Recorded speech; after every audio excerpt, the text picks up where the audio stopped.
Today is April 13, 2017, and it is 4:03 a.m. in the Eastern time zone, and we are in the Passover Vigil. So we've been up all night and studying and discussing things and having breaks and so on. And we've been studying the Exodus story as it is in the various sources that were then compiled into the book of Exodus as we have it. So we went through what is known as the J source, and next we will be going through the E source. But before we do that, let us ask our Heavenly Family to bless us. Heavenly Family, thank you so very much for this wonderful night and for the opportunity to be together in our respective locations for those who are able, and also on this call all together, even spread over many time zones.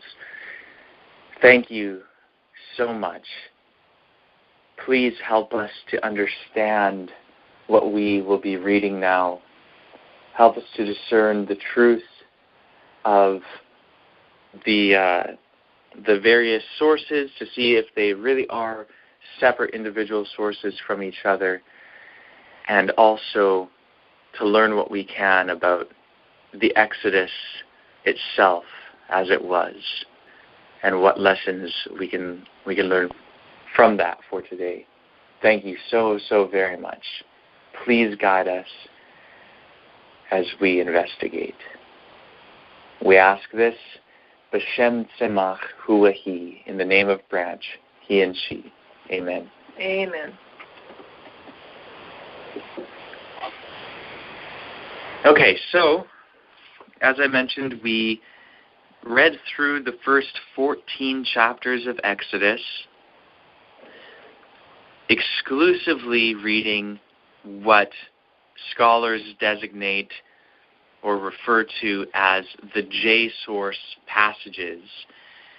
And so the idea is that what we read was written by an Israelite in the southern kingdom, the kingdom of Judah, sometime between the years 922 and 722 BC. I know that Richard Elliott Friedman thinks that it was written earlier in that period, so, maybe 900 or around there, probably not in the year 730 or something like that.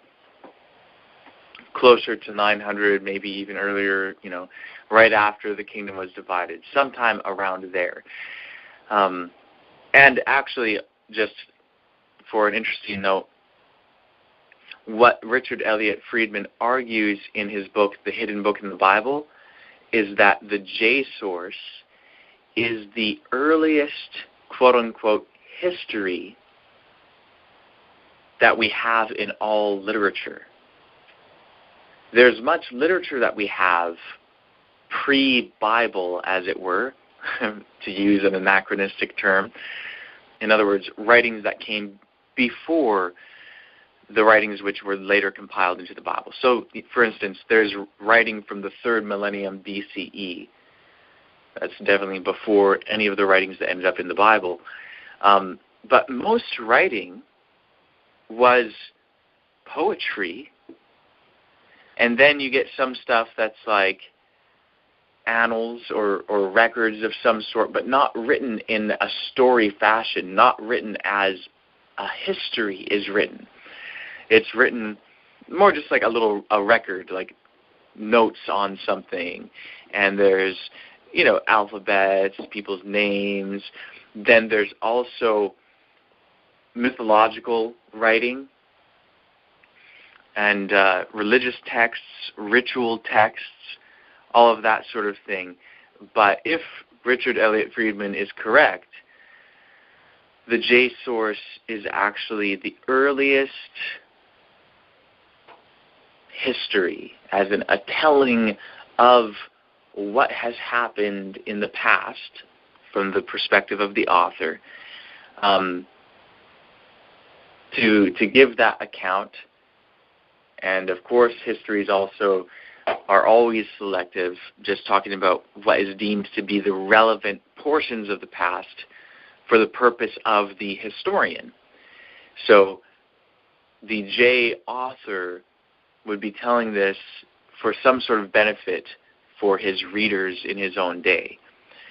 So just kind of interesting to keep in mind the possible social setting of the writing of this and when it would be written and all of that sort of thing.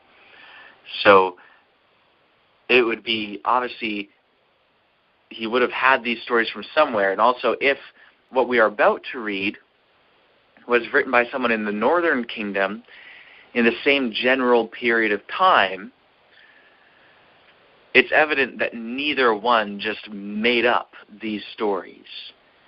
So that would mean that these stories of the Exodus and Moses and all that must predate the 900s and go back earlier. And evidently, as we will read these two stories and how they are different, there's evidently some sort of oral tradition and perhaps some sort of written text, such as the Song of the Sea in Exodus 15. You know, there'd be probably some written sources and a lot of oral tradition leading up to these two accounts. And perhaps I should say 3 accounts, because there's also the P source here. But anyway, it's just interesting to keep in mind kind of the history of what we're dealing with.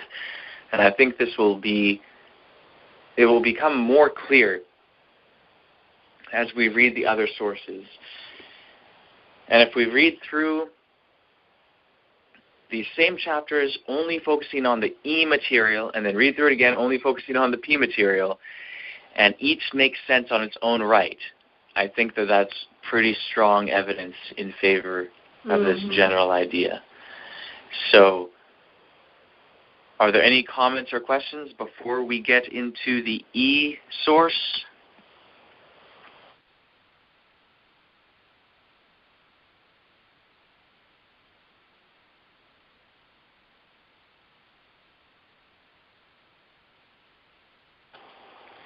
Okay, I suppose there is not. I'll go back a little bit into the end of Genesis before we get into Exodus here, because, of course, the E source also begins in what we now call Genesis. I think that it's worth noticing how the J source, the last thing in the J source that it says in Genesis is in Genesis chapter 50, verse 22. And it says, "And Joseph lived in Egypt, he and his father's house, and Joseph lived 110 years. And then Exodus 1, verse 6, also J source, "And Joseph and all his brothers and all of that generation died." So that whole generation died. And then, of course, obviously implied, a new generation, Pharaoh commands for the children of the Israelites to be killed. Okay, so that's the thing that we have in J. Now, notice in E, the last thing it says in E in Genesis is in Genesis chapter 50, verse 26, the last verse of Genesis. It says, "And Joseph died 110 years old, and they embalmed him and set him in a coffin in Egypt." Well, isn't that a little bit redundant in a sense in the Pentateuch as we have it? In other words, in the J source, in that material, it already describes how Joseph died at 110 years old, and then there was a new Pharaoh. Well, here it tells us Joseph died at 110 years old. They embalmed him and set him in a coffin in Egypt. And then in chapter 8 of in verse 8 of Exodus chapter 1, it says, "And a new king arose over Egypt who did not know Joseph." Okay, well, here we have that same story in different verses that are right beside the J verses that we just read. So this is what is called a doublet in a sense. Although these stories are not far separated from each other as some doublets are, but it's saying the same thing twice. So either whoever wrote all of this together repeated themselves a whole lot, or these were separate accounts that were then combined. So I think that's worth noting where this left off in Genesis before carrying on in Exodus. So I think doing the same sort of system that we did going through the J material makes sense in going through the E material. And I'm happy, Ed, if you wanted to continue doing that, that's fine. But if someone else wanted to as well, I'm okay with that. Or Ed, if you, if your voice is getting tired or anything like that, we can do something different. But what do you guys think? How do you want to do it? I'm fine with continuing on. If someone else would like to do it, though, that's fine with me as well. I liked hearing Ed's voice, too. Okay. Okay, well, that sounds good to me. If you continue on. And let's see, where should we go up to? Okay, so obviously there is E material in chapter 1. There's actually none in chapter 2.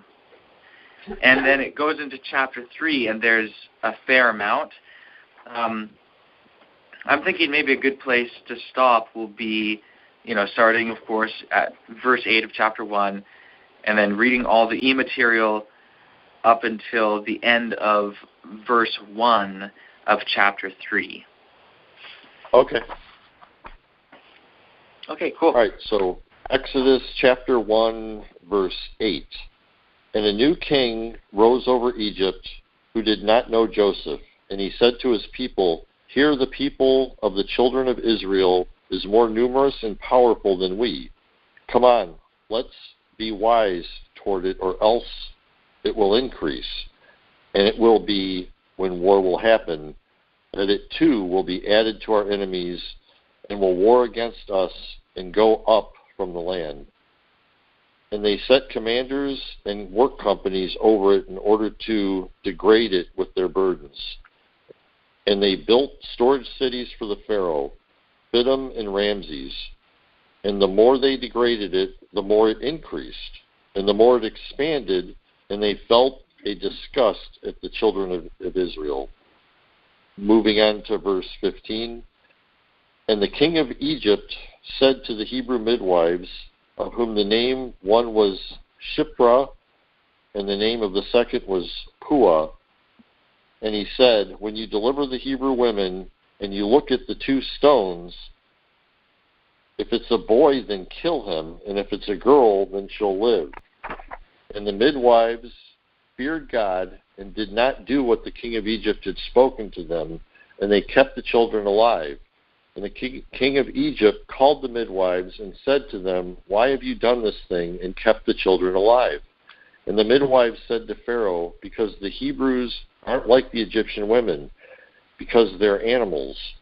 Before the midwife comes to them, they're given birth." And God was good to the midwives, and the people increased, and they became very powerful. And it was because the midwives feared God that he made them households. Then moving on to chapter 3, verse 1.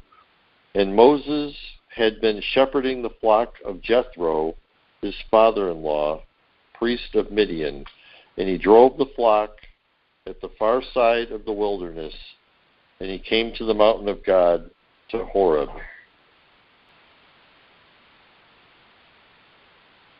Sorry, I started talking, but I was on mute. I know. He's just talking away, and I'm like, She just points at the phone. I'm like, oh, okay. This is what happens when it gets to about 4. Okay, so let me ask you guys, do you think that flows well? Oh, yeah. But a very different story. Yeah, exactly. I think it flows well. I don't see anything that's a disconnect within its own continuity. It flows very well, but it is a different story for sure. Or at least a lot more detail that you don't have in the other story. One of the two. Yeah, in regards to some areas, but then in other areas there is a lot that is not there. For instance, it does not describe the birth of Moses, and in fact, in this source, I don't know if you guys noticed, but Moses does not even start off in Egypt. Moses is just a shepherd in Midian. Yeah, that didn't jump out at me. Yeah. I didn't notice it either. Yeah, that's quite significant. I mean, it doesn't, in chapter 1, it does not talk about Moses at all. It talks about Pharaoh wanting to kill the children, but they don't get killed. They actually get saved because of what these 2 midwives are doing. So there is no killing, mass slaughter of all these children. And Moses, he had been shepherding the flock of Jethro, his father-in-law, priest of Midian. It doesn't describe him there in Egypt. He's just there in Midian. So we'll see if later in this source that changes. But those are the things that first really jumped out at me. And when I was on mute, I said, "Oh boy, that sure is different." Yeah. So. Could I get just a little clarification? When Ed was reading, I didn't quite keep up with him there. It was the E sources were verse 11, 12, and then did it jump from 12 to 15, or did he read 13 and 14? I can't remember. Yeah, it was 8 to 12, yes. And then skipping 13 and 14. Okay. And then 15 to 21. Yes. Okay. And then skipping ahead to chapter 3, verse 1. Okay, thank you. I'll throw some skips in the future. So, yeah, I'll mention when we're skipping stuff. Okay, thank you. That'll help. Yeah. Okay, so I guess I'll read whatever footnotes we have here. And it's 2 of them. Okay. So the first one is on Exodus chapter 1, verse 11. It says, "And they set commanders of work companies." So the footnote says, here in E, the taskmasters are termed, quote-unquote, commanders of work companies. Hebrew, misim. King Solomon instituted work companies in Israel. This phrase is part of a chain of elements that are critical of Solomon in E. See the collection of evidence, pages 20 and 21. In other words, there's E material that uses phrases that when studying Solomon in the books of the Kings, it really looks like the E material is kind of against Solomon, critical of some of his programs and so on and so forth. So that's the idea here, and perhaps there will be more as we continue reading this. And then the other footnote is actually one that we read before. It's in chapter 3, verse 1, and it's the one that points out that in E, the priest of Midian is named Jethro, but in J, his name is Reuel or however his name is supposed to be pronounced. So, that's basically this first part of the Exodus story. We'll sum it up, and Teresa will write it down, just the main points in order, and we'll be able to compare them then. And then we'll see if there are any other comments before going on. Okay, so what do you have as the first point of J? Joseph and brothers died. Okay, Joseph and brothers died. Okay, so in E, at the end of Genesis, and we'll use this as our first point, Joseph died. And then the next point, a new Pharaoh. He complains about Israel multiplying. Then he set taskmasters over them, which was not a part of the J story.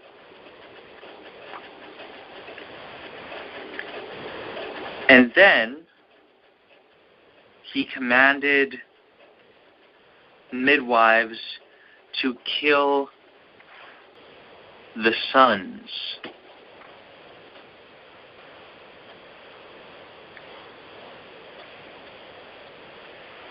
And then they didn't kill the sons.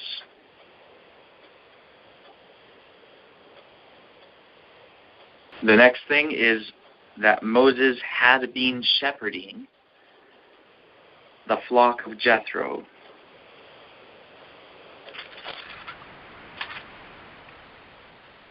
And then he came to the mountain of God, Horeb. Also interesting to note, and this is as a side note, but that's all that we've covered here. Another comment that I have is that in the J story, all the way through, even before describing Moses, it was using the term Yahweh. Here, in the E story, so far it's, and God was good to the midwives, etc. He came to the mountain of God. So it's referring to God as God rather than Yahweh. But that will change here, because the idea is not that one source refers to God by Yahweh and another source by El or Elohim. It's that one source views the revelation of the name Yahweh as taking place pretty much at the beginning of Earth's history, and that's the J source. And then the other sources, particularly E and P, view the revelation of the name Yahweh as only happening with Moses. So it's not that they don't use the name Yahweh, it's just that they don't place it in the mouths of individuals as if they knew it until Moses. So that's an important distinction to keep in mind. So are there any other comments or questions before we continue?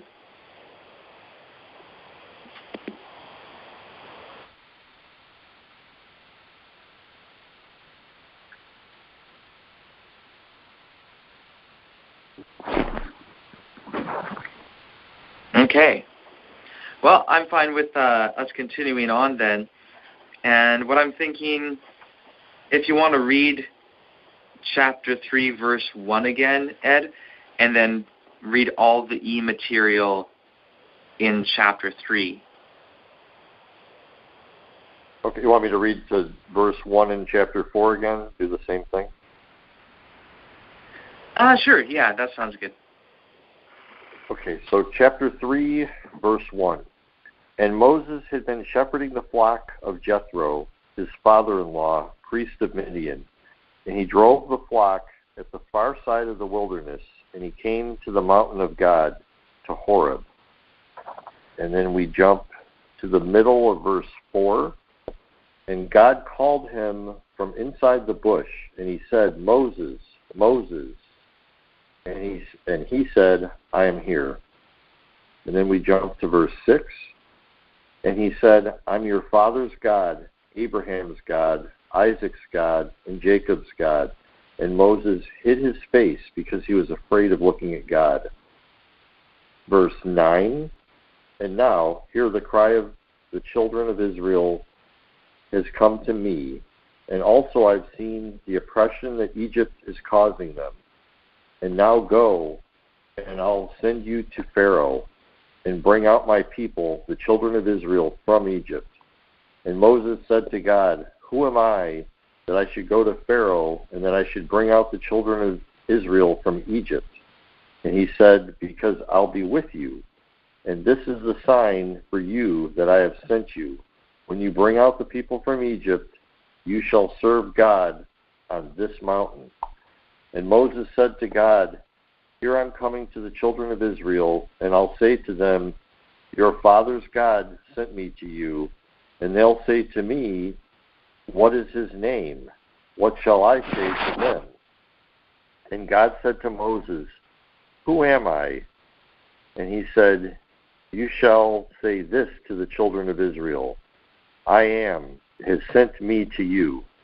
And God said further to Moses, you shall say this to the children of Israel, Yahweh, your father's God, Abraham's God, Isaac's God, and Jacob's God, has sent me to you. This is my name forever, and this is how I am to be remembered for generation after generation.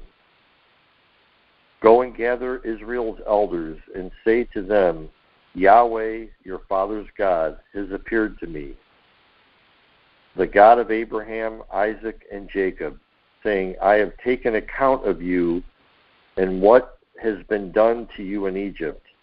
And I say, I shall bring you up from the degradation of Egypt into the land of Canaanite, and the Hittite, and the Amorite, and the Perizzite, and the Hivite, and the Jebusite, to the land flowing with milk and honey. And they'll listen to your voice, and you'll come, you and Israel's elders, to the king of Egypt, and you'll say to him, Yahweh, God of the Hebrews, has communicated with us. And now let us go on a trip of 3 days in the wilderness, so we may sacrifice to Yahweh, our God. Now skipping to chapter 4, verse 1. And Moses answered, and he said, and here they won't believe me and won't listen to my voice, because they'll say, Yahweh hasn't appeared to you.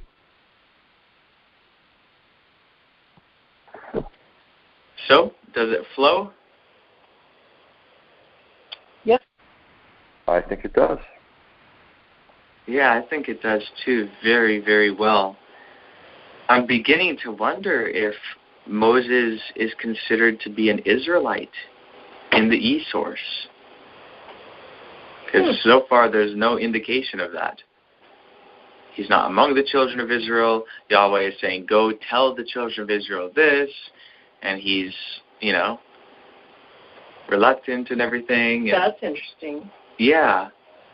So that'll be interesting to see. He doesn't have an Israelite name. Yeah, no Israelite name. He's just there in... Yeah, go ahead. I was just going to say, what about backing up? Didn't he say, I'm the God of your fathers? Didn't he say that to him?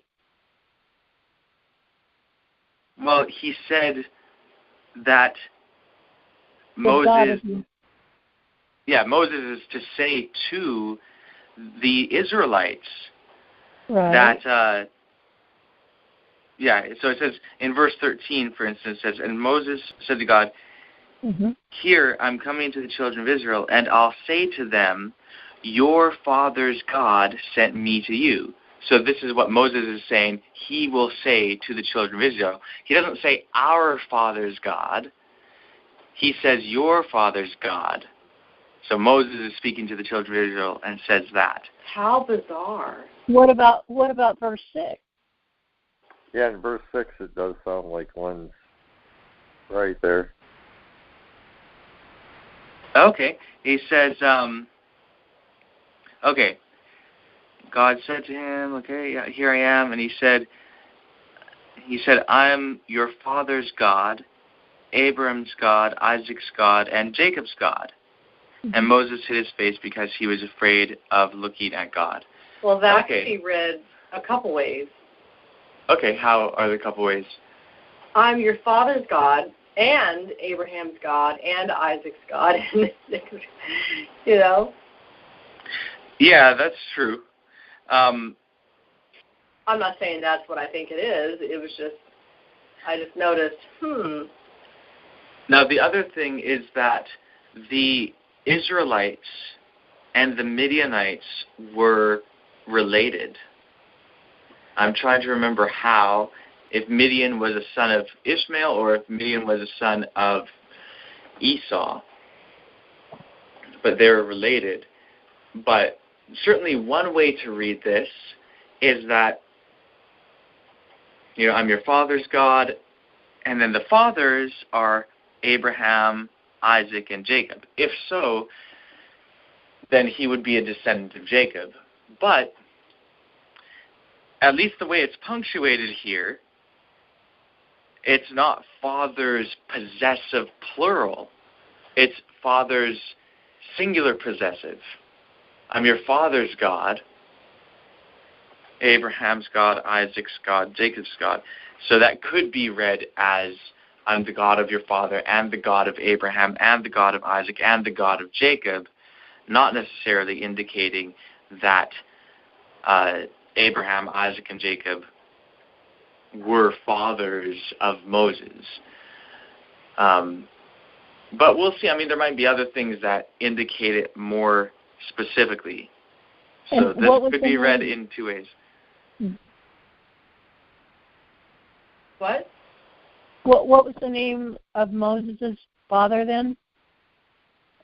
Well, it doesn't say here. We've never been...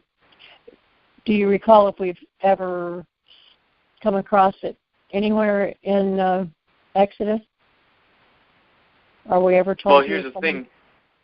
The only thing that matters in terms of this, though, is if anywhere else in this source gives a name for him. Because, as we've seen, the E source gives the name Jethro for the priest of Midian, whereas the other one, the J source, calls him Ruel. So is it that they just had two different names for the same person, or is it that it's actually two different historical people that they attributed to being the priest of Midian at the time of Moses? You know what it sounded like to me? It sounded to me like what it was Jethro and who again? Ruel. Yeah, Ruel. Ruel sounded more like the Egyptian name for Jethro, maybe. Again, it doesn't tell us that, but that's what it sounds like to me. That's just the Egyptian name for that guy. Well, just interesting, El is the Hebrew word for God. Ruel sounds more Hebrew to me than Egyptian, that's for sure. Oh, okay. Yeah, Ruel is it's Hebrew or Canaanite, because the El or El was the head god of Canaan.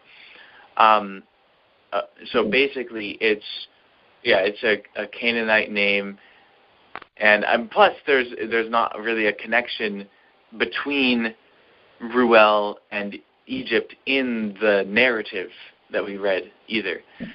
Okay, I won't slow us down anymore on that. I just wanted to point out verse 6, because it sounded to me like he's saying, I'm the God of your father too. So maybe we'll find out later on how it is. Right, and he is definitely saying that he is the God of Moses' father, but it could be read in at least two different ways as to who his father is. If it is supposed to be singular possessive, then it's not indicating that Abraham, Isaac, and Jacob are actually his father.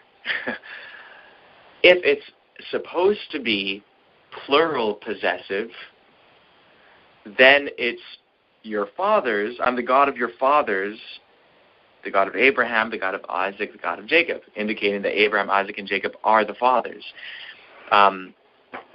So, again, it kind of depends on whether father here is plural possessive or singular possessive.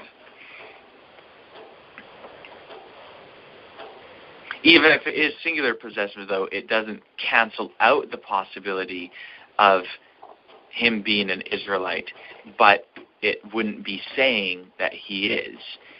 So that's kind of interesting. So that's something to look up.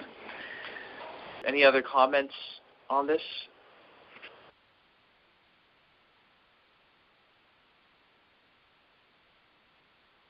Okay, I'll read the footnotes here. So the first one is at the end of verse 9 of chapter 3. So verse 9 says, "And now, here, the cry of the children of Israel has come to me, and also I've seen the oppression that Egypt is causing them." Okay, so here's the footnote. Both J and E are present in the scene at the burning bush. But there are a variety of views of exactly how they are divided. There is duplication in both 3:7 and 3:9. God states that he has seen and heard the oppression. The statement in chapter 3, verse 7 is attributed to Yahweh, indicating J.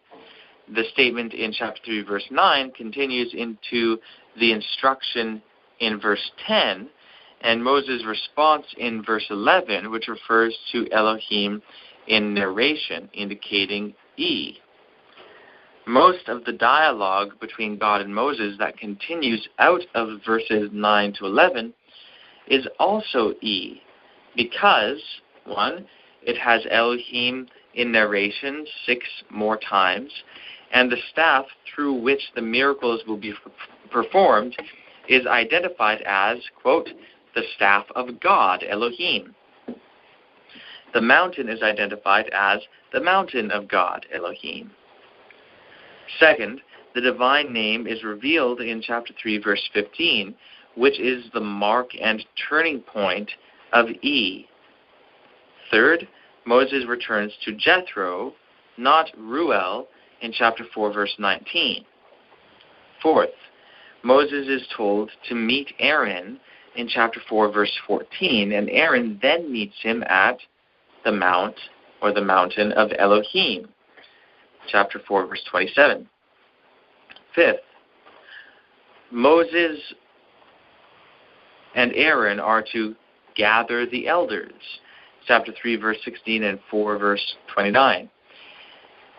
And this expression, to gather elders, occurs elsewhere only in E, Numbers 11:24. And elders in general are a concern of E, and then he cites a number of references, not J, and then he gives one exception. Sixth, the term for dry ground here, chapter 4, verse 9, is Hebrew Yabasah, but J uses a different term for this, Hebrew Harabah. Then he gives references. Seventh, in Exodus 4, verses 1 to 8, the two signs are the stick becomes a snake and its hand becomes leprous like snow. These foreshadow Miriam's being leprous like snow, Numbers 12, and Moses' bronze snake on a pole, Numbers 21, 5 to 9. These two stories in Numbers are both E, and they are adjacent to each other when we leave out the intervening J and P texts. This is evidence of the correctness of the hypothesis, and it is further evidence that the Exodus burning bush material here is E, not J. Many scholars claim that E is fragmented, or even that it does not exist at all, but that is based on an error in method. See the note on chapter 5, verse 3. Okay, and then we have another footnote at the end of verse 15. It says, "This is my name forever, and this is how I am to be remembered for generation after generation." So the footnote says, this is where Yahweh first reveals the divine name in E. Hereafter, the presence of the divine name will not be an indicator that a passage need be from J. Okay. So, let us take note of the various aspects of this text. The last part that we covered was that Moses came to the mountain of God, Horeb. Mm-hmm. So the next thing that takes place is that he's called by God.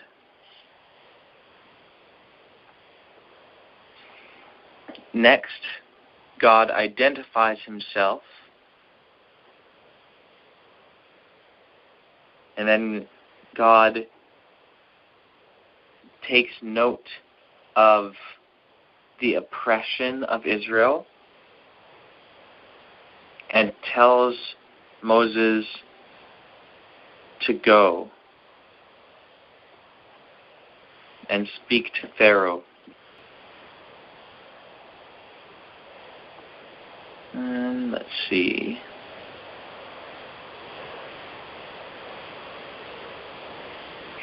Okay. And then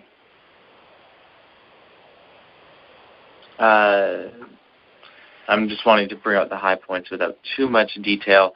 Say God reveals the name Yahweh.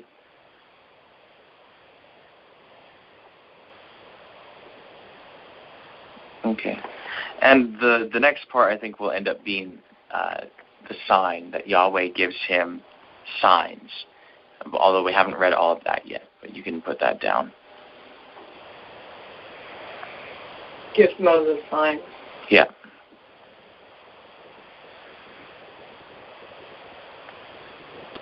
Okay. All right. Are there any other comments before we continue on? Or are you guys ready to continue?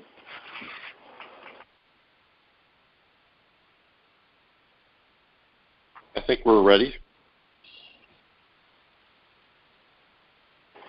Okay, excellent. So what I'm thinking is basically you can read all of chapter 4. Of course, it's mostly E. So you may as well read, all of the E material in chapter 4. Okay, so E source, chapter 4, verse 1. And Moses answered, and he said, and here they won't believe me and won't listen to my voice, because they'll say, Yahweh hasn't appeared to you. And Yahweh said to him, what's this in your hand? And he said, a staff. And he said, throw it to the ground. And he threw it to the ground, and it became a snake. And Moses fled from it. And Yahweh said to Moses, put your hand and take hold of its tail. And he put out his hand and held on to it, and it became a staff in his hand, so that they will believe that Yahweh, their father's God, Abraham's God, Isaac's God, and Jacob's God, has appeared to you. And Yahweh said to him further, bring your hand into your bosom. And he brought his hand into his bosom, and he brought it out. And here his hand was leprous like snow. And he said, put your hand back to your bosom. And he put his hand back to his bosom, And he brought it out from his bosom, and here it had gone back like its flesh. And it will be, if they won't believe you and won't listen to the voice of the first sign, then they'll believe the voice of the latter one. And it will be, if they also won't believe in these two signs and won't listen to your voice, then you'll take some of the water of the Nile and spill it on dry ground, and it will be water that you'll take from the Nile, and it will become blood on the dry ground. And Moses said to Yahweh, Please, my Lord, I'm not a man of words. Neither yesterday nor the day before, nor since you spoke to your servant, because I'm heavy of mouth and heavy of tongue. And Yahweh said to him, Who set a mouth for humans? Or who will set a mule, or deaf, or seeing, or blind? Is it not I, Yahweh? And now go, and I'll be with your mouth, and I'll instruct you what you shall speak. And he said, Please, my Lord, send my hand, you'll send. And Yahweh's anger flared at Moses, and he said, Isn't Aaron your Levite brother? I knew that he will speak. And also, here he is coming out toward you, and I'll see you and be happy in his heart. And you'll speak to him and set the words in his mouth, and I shall be with your mouth and with his mouth, and I shall instruct you what you shall do. And he will speak for you to the people, and it will be, he will become a mouth for you, and you will become a God for him. And you shall take his staff, this staff, in your hand by which you'll do the signs.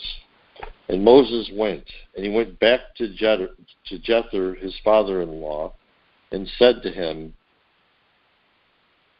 Let me be, so I may go back to my brothers who are in Egypt and see if they're still living.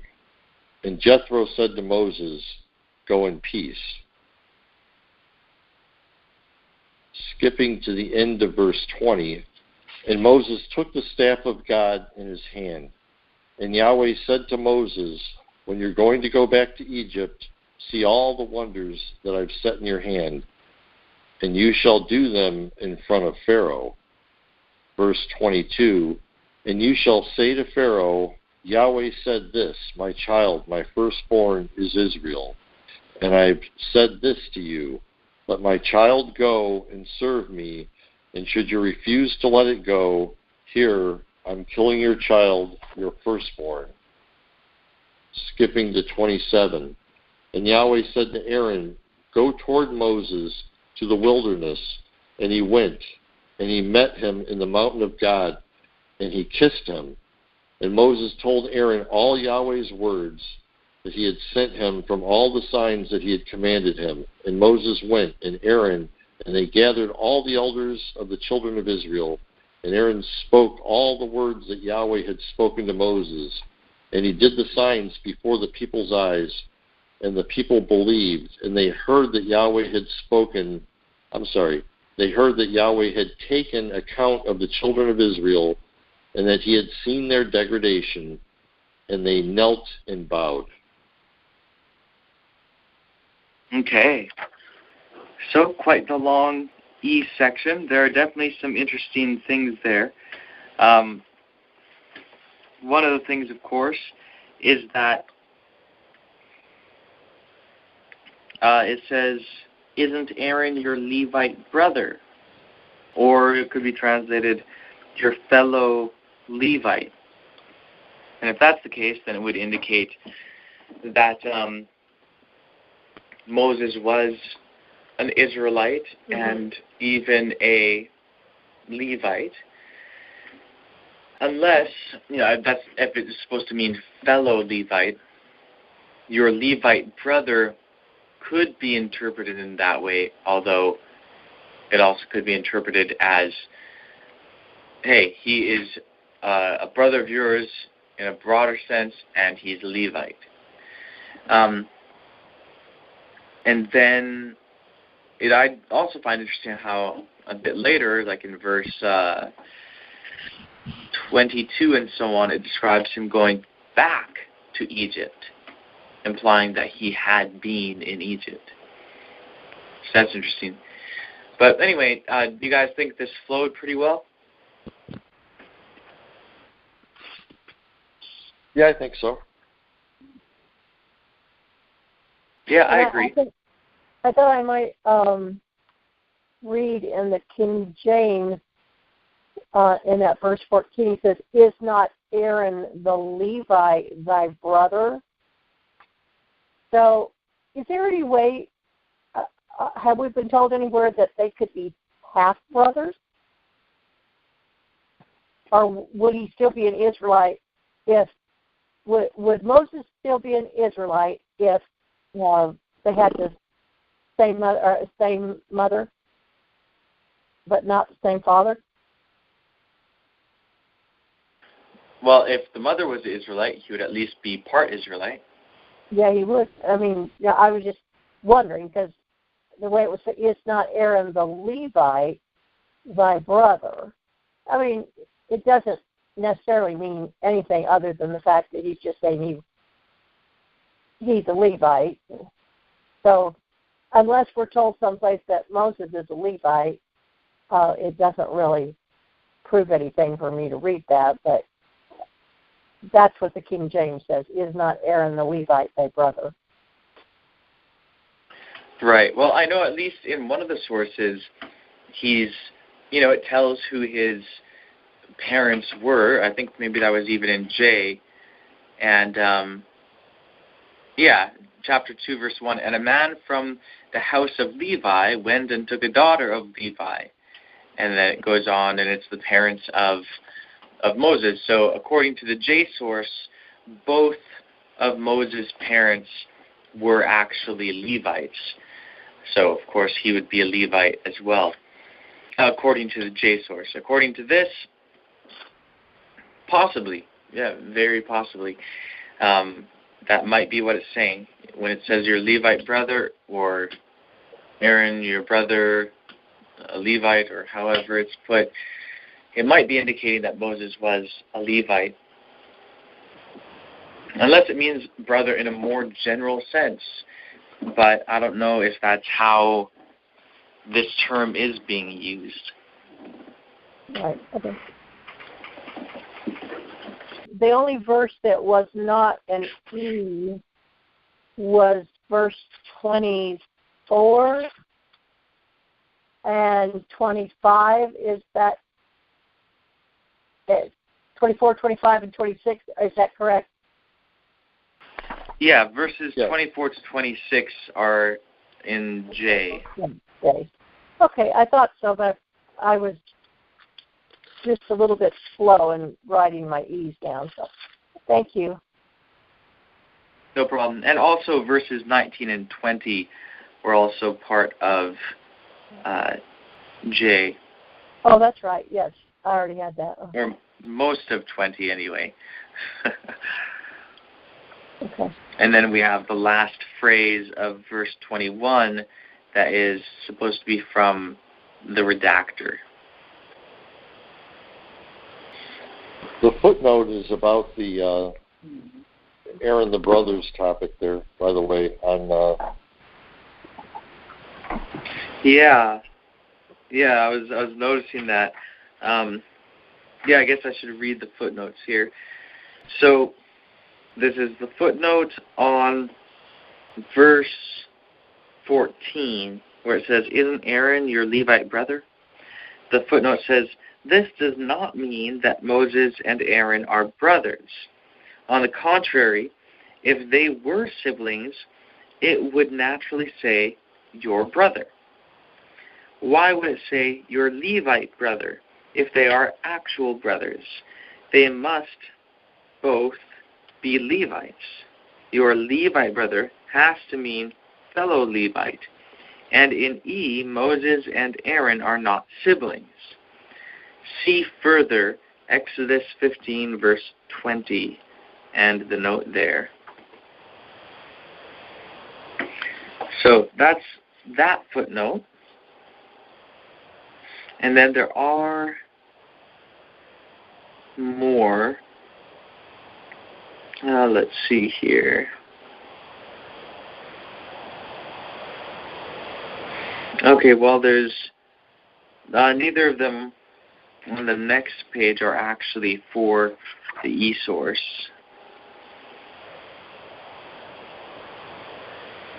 And neither, well, the next one is actually for a part that we have not yet read.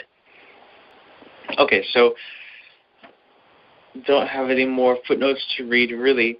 Let's recap the content of this and write it down in bullet points here. Okay, what's the most recent one that you have? Yahweh gives Moses signs. Right, Yahweh gives Moses signs. That takes up a lot of this, actually, giving him the various signs of the hand, the staff, and the Nile, and then say Yahweh appoints Aaron to be with Moses. Mm-hmm. And then the next point is that Moses left for Egypt.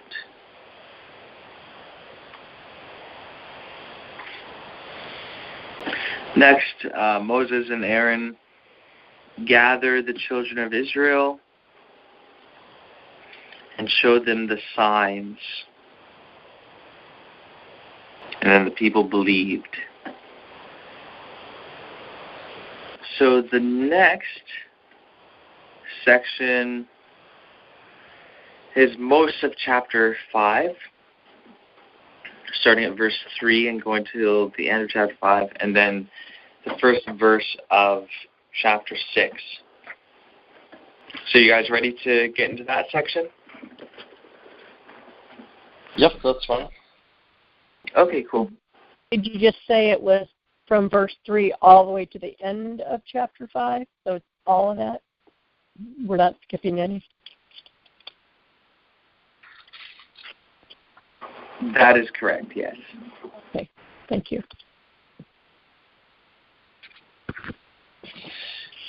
Actually, is there in chapter 4,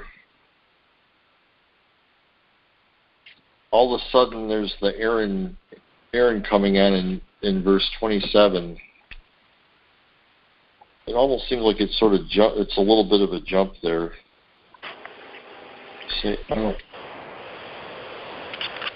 Okay, let's see.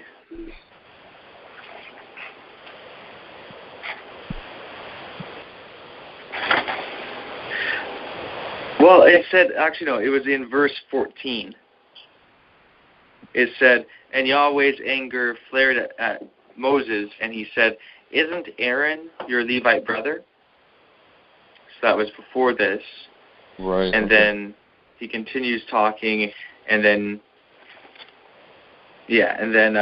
verse 23, and I've said to you, let my child go and serve me, and should you refuse to let it go, here, I'm killing your child, your firstborn. So that's things that Yahweh was saying to Moses. So like in verse 21, and Yahweh said to Moses, and then he said the contents of verse 21 and 22, and then in verse 27, and Yahweh said to Aaron, go toward Moses to the wilderness, etc. Okay, right. Okay, I'm sorry. Yeah, okay, no problem. So this is source E, chapter 5, starting in verse 3. And they said, the God of the Hebrews has communicated with us. Let us go on a trip of 3 days in the wilderness so we may sacrifice to Yahweh, our God, or else he'll strike us with an epidemic or with the sword. And the king of Egypt said to them, why, Moses and Aaron, do you turn the people loose from its work? Go to your burdens. And Pharaoh said, here, the people of the land are now many, and you've made them cease from their burdens. And Pharaoh commanded the taskmasters among the people and his officers in that day, saying, You shall continue to give straw to the people to make bricks as yesterday and the day before. They shall go and collect straw for themselves, and you shall impose on them the quota of the bricks that they were making yesterday and the day before. You shall not subtract from it, because they're lazy. On account of this they're crying, saying, Let us go and sacrifice to our God. Let the work be heavy on the people, and let them do it, and let them not pay attention to the words that are a lie. And the people's taskmasters and the officers went out and said to the people, saying, Pharaoh said this, I am not giving you straw. You go, take straw for yourselves from wherever you'll find it, because not a thing is subtracted from your work. And the people scattered through all the land of Egypt to collect stubble for straw. And the taskmasters were prodding, saying, Finish your work, the day's thing in that very day, as when there was the straw. And the officers of the children of Israel, whom Pharaoh's taskmasters had set over them, were beaten, saying, Why haven't you finished your requirement to make brick like the day before yesterday, also today? And the officers of the children of Israel came and cried to Pharaoh, saying, Why do you do a thing like this to your servants? Straw isn't given to your servants, and they say to us, Make bricks. And here your servants are beaten, and it's your people's sin. And he said, You're lazy. On account of this, you're saying, Let us go and sacrifice to Yahweh. And now go, work. And straw will not be given to you, and you shall be given the quota of bricks. And the officers of the children of Israel saw themselves in a bad state, saying, You shall not subtract from your bricks, the day's thing in that very day. And they met Moses and Aaron standing opposite them, when they came out from Pharaoh, and they said to them, May Yahweh look on you and judge, that you've made our smell odious in Pharaoh's eyes, and in his servants' eyes, to give a sword in their hand to kill us. And Moses went back to Yahweh and said, My Lord, why have you done bad to this people? Why did you send me here? And since I came to Pharaoh to speak in your name, he has done bad to this people, and you haven't rescued your people.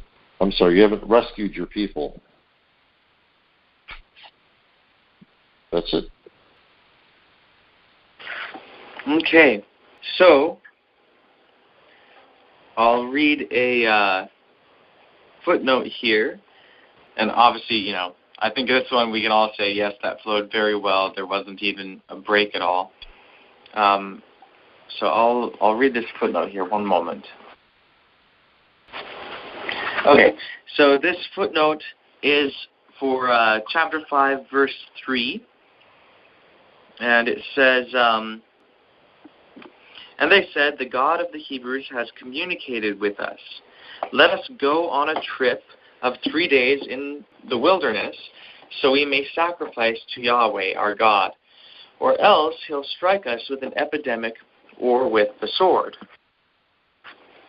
Okay, so the footnote says, From this point on, the non-P account of the plagues is largely consistent in terminology and in the development of the story. There is no evidence requiring that it be more than one source. This text has few clues to establish whether it is E or J, but since it connects to and flows from the E account of the burning bush, it is apparently E as well. It has frequently been thought to be J in the past, in large part because of the conscious or unconscious invocation of Noth's law, which is, when in doubt, it's J. Since most scholars naturally start with Genesis, and since there is more J than E in Genesis, with no E at all until Genesis 20, scholars have tended to identify difficult passages as J. But there may be specific explanations for the predominance of J in Genesis. For example, the author of J was more interested in the patriarchal period, while the author of E was more focused on the Exodus and the wilderness age. This would, in fact, fit with the fact that the J patriarchal stories have visible connections to the stories of David and the court history, which I have argued may even be by the same author. That is, the J author's literary interest lay in establishing the patriarchs as reflections or forerunners of the age of the monarchy. And it would also fit with the idea that E is especially focused on Moses because E comes from a Levite milieu, and perhaps even from a priest who traced his ancestry to Moses. And so the E author's interests lay in the Mosaic age.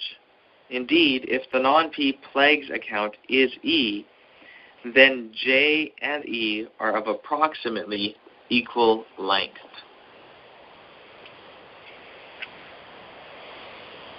Okay. So let's write down the order of this here. The people believed. Yes. Okay, the people believed. Next thing is the people want to go on a trip of 3 days in the wilderness.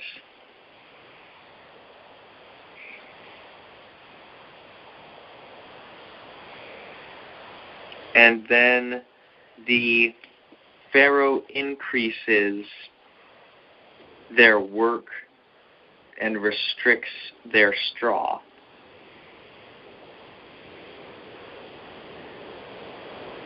And that's kind of the main thing. I'd say that sums it up fairly well.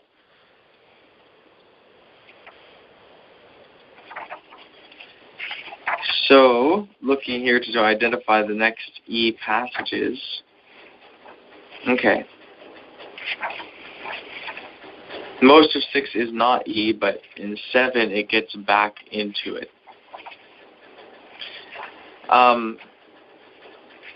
My thought is that we could read chapter 5, verse 23, going into chapter 6, verse 1, and then move ahead to read all the E material from chapter 7. What do you guys think? Sounds good. Okay, and then after we do this, we will have been on for an hour and a half almost, and maybe it'll be time for another break. So we'll see. But we can continue on whenever you're ready. Okay. Okay, so this is the e-source again. We're starting in chapter 5, verse 23. And since I came to Pharaoh to speak in your name, he has done bad to this people, and you haven't rescued your people. Chapter 6, verse 1, and Yahweh said to Moses, now you'll see what I shall do to Pharaoh, because with a strong hand he'll let them go, and with a strong hand he'll drive them from his land. And now we're going all the way to chapter 7, verse 14. And Yahweh said to Moses, Pharaoh's heart is heavy. He has refused to let the people go. Go to Pharaoh in the morning.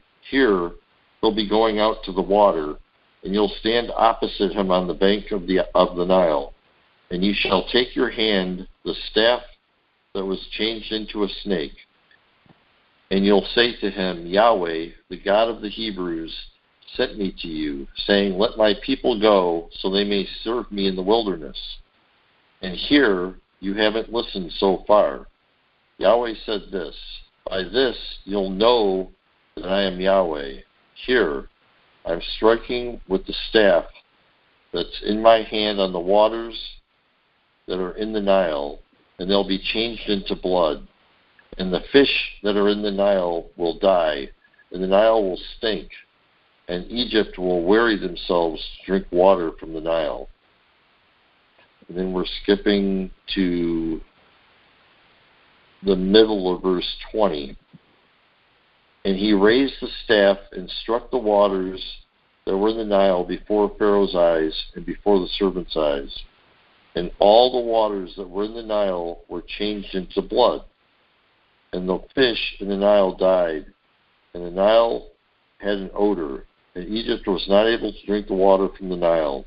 And the blood was in all the land of Egypt. And now we're skipping to verse 23. And Pharaoh turned and came into his house and did not pay heed to this as well. And all Egypt dug around the Nile for water to drink, because they were not able to drink from the Nile's water. And 7 days were filled with Yahweh's striking the Nile. And Yahweh said to Moses, come to Pharaoh, and you'll say to him, Yahweh said this, let my people go, so they may serve me. And if you refuse to let go, here, I am plaguing all of your border with frogs, and the Nile will teem with frogs, and they'll go up and come in your house, and in your bedroom, and on your bed, and in your servant's house, and among your people, in your ovens, and your bowls. And the frogs will go up on you, and on your people, and on all your servants. Okay, so what do you guys think? Do you think that flows pretty well? Yep. Okay. So I agree with that. It flows very well. I'll read this footnote that we have here. Yeah, it's just one footnote. Okay, so this is at chapter 7, verse 14, where it says, and Yahweh said to Moses, Pharaoh's heart is heavy. So this is the footnote. In verse 13, Pharaoh's heart is strong, P. So that's the P source. But in verse 14, it is heavy, E. This distinction in expressing the hardening of Pharaoh's heart is maintained consistently, with the term hazuk or kusa used in P, and then he gives references, but the term kabad, KBD, used in E, then he gives references for that. Moreover, the use of the term heavy in the E version is part of a chain of punning on this term throughout the E account of the Exodus, from the burning bush to Mount Horeb. The description of Moses as, quote, heavy of mouth and heavy of tongue, chapter 4, verse 10, initiates a chain of puns on the various shades of meaning of the word heavy, Hebrew KBD, meaning weighty, difficult, or substantial. Pharaoh says, let the work be heavy, chapter 5, verse 9. 4 of the plagues are described as heavy: insects, pestilence, hail, and locusts. The Israelites leave with, quote, a very heavy livestock, chapter 12, verse 38. When Moses holds up his arms as the Israelites fight the Amalekites, Moses' hands were heavy, chapter 17, verse 12. Jethro tells Moses to get help in administering the people, quote, because the thing is too heavy for you. Chapter 18, verse 18. And each chain of puns culminates at Horeb. There is, quote, a heavy cloud on the mountain during the revelation. Okay, so that's the end of that footnote. And we have about 5 minutes left till our calling card expires. So let's quickly jot down the various elements here. So the last thing that you have there is the increasing, increasing load and, straw and all that. Okay. Yahweh promises to deliver Israel, and then turns the Nile to blood,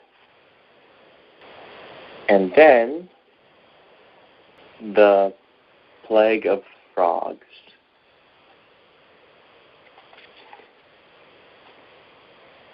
Okay, so that's it for the order of what we have read so far. We definitely don't have time to get into chapter 8 right now on this particular calling card of ours. We'd have to hang up and call back in. But we've been on for an hour and a half, and I know getting late like this, it's hard to keep going in such a focused way on one thing for too long. So we have a couple options. Either we bring an end to the meeting now and come back in another, half hour, come back at 6 o'clock, that sort of thing. Or we just end for, this night/morning, and then, perhaps we could pick up with this actually in tonight's meeting, because it would be kind of nice to finish this investigation, at least of the J and E sources, because,